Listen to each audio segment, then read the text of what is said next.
is Charter Local Edition. My name is Brad Pomerance. We are in the San Gabriel Valley today. We are joined by Gary Mendez. He is a trustee with the Rio Hondo Community College District. Where is the district? What does it cover?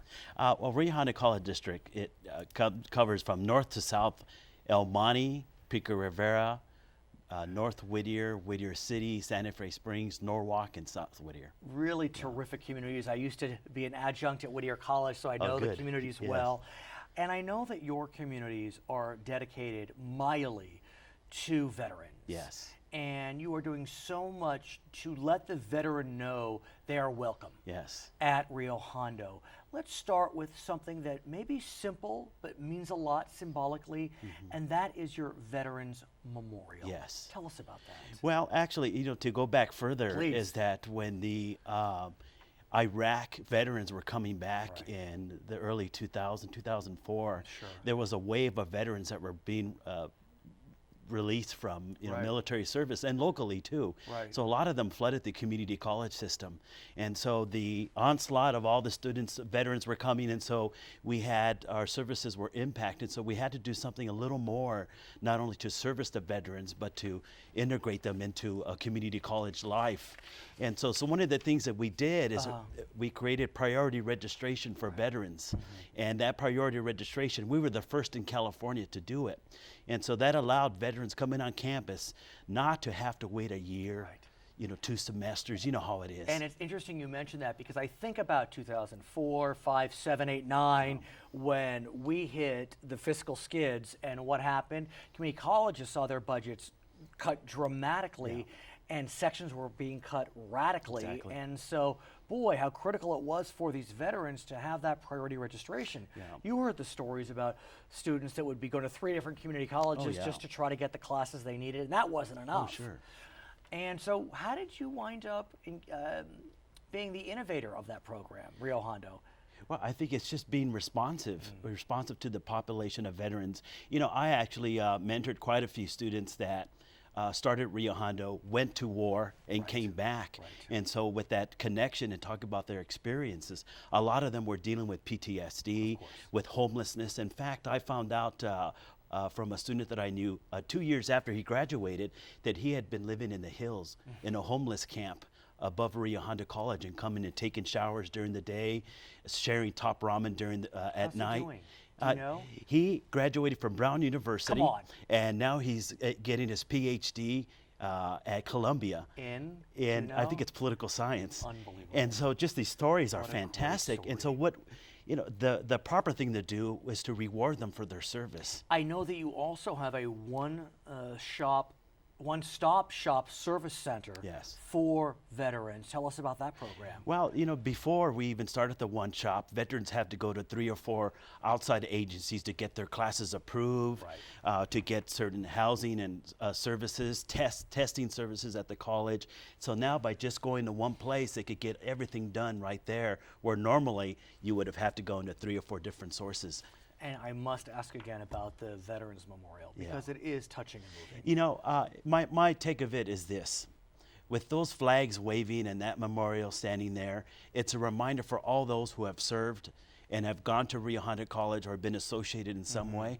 But it's also a daily reminder for those of us who work there and govern there that veterans are very important to us. So when those flags are waving and we're walking by and we're having that sentimental moment, we got to think about how we could do a better job to serve students. And that's, I think, is one of the prime things, is that reminder.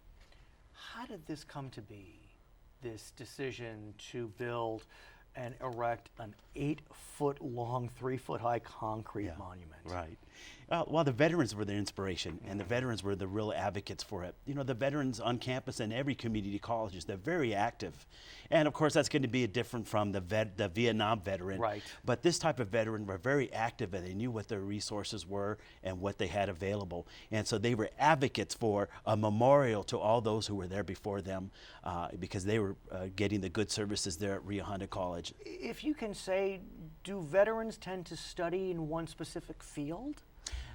No, because a lot of it has to do with their MOSs, what they were assigned, of course. Right.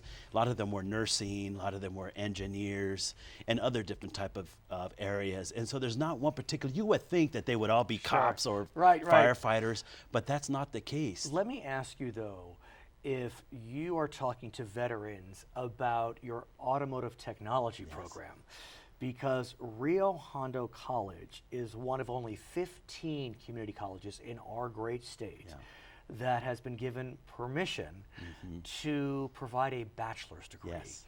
And it was a competitive process. Absolutely. It was a process where you had to find a major not offered by any CSU or any UC. Yes. And in the end, Rio Hondo was granted that right to offer automotive technology as a major. The only one in California. Only one. Yes. It had to be. Yes. It had to be. I guess there are a few duplicate programs within the community college system, but you cannot duplicate a CSU or UC system. No, not at all. And the CSU was very vocal. Oh, yes, they were. And they opposed it in the beginning, however, they come around to supporting it. But it does a lot of things for the students. Number one is that it gives them greater access coming from a community college, going straight into staying at the community college and getting your four-year degree. And it also saves a significant amount of money. And I want to talk about that. Yes. It is a stunning amount of savings when you consider. I did the math. Okay. And so to get a UC degree, outstanding degree, about $60,000. That's just for tuition. It's about $12,000 a year, times that by 4. If you can get out in 4. Yes. CSU degree, about $7,000 a year. That's $28,000. For a community college bachelor's, do you know the answer? You tell me. $10,000. Yes. $2,500 a year. For 4 years. 4 years. Yes.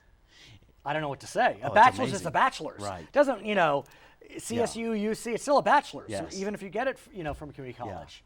Well, I think the governor and the board of governors had it right on, is that creating greater access to degrees that have a economical impact locally and regionally. Right.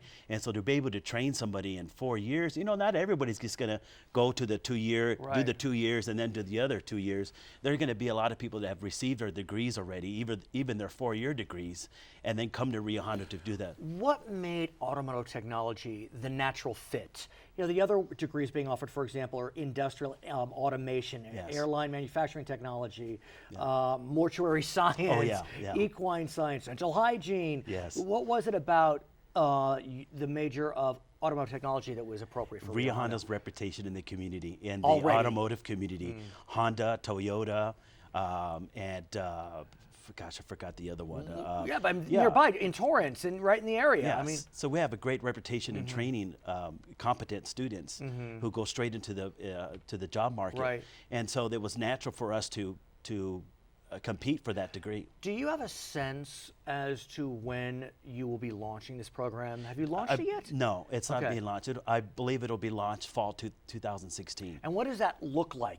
Does one apply to the program? Do you know yet? I mean, I may be asking you things you don't know. I'm asking the same questions to our staff. Fair. And I'm getting some good response. Right. They're very ready for this. Right. And it'll be a hybrid of things. There'll be people applying to Rio Hondo College Automotive that, again, have their 4-year, have their AA already. That's my question. Do you have to apply as a freshman? No. Or can you transfer into the program? I mean, this is groundbreaking. Sure. So Well, since it's an open access college that's system. true. Oh, that's a good point. People can come from anywhere with any But I gotta think educational at some point background. the major could get impacted. Yeah. So there's got to be some weeding out? Sure. I don't know. Yeah. Well, there's going to be a certain amount of seats available for that. Teachers can only teach a certain amount of people in the classroom. Right. And that's mandated by our contract. I want to say I congratulate you because I know that so many colleges were competing, and it must have been a really glorious day when very you found proud. out Very that proud. you were one of the 15. And thank you for serving our veterans. Thank we you, Brad. appreciate it. His name is Gary Mendez. He's a trustee with the Rio Hondo Community College District. My name is Brad Pomerance in the San Gabriel Valley. This is Charter Local Edition.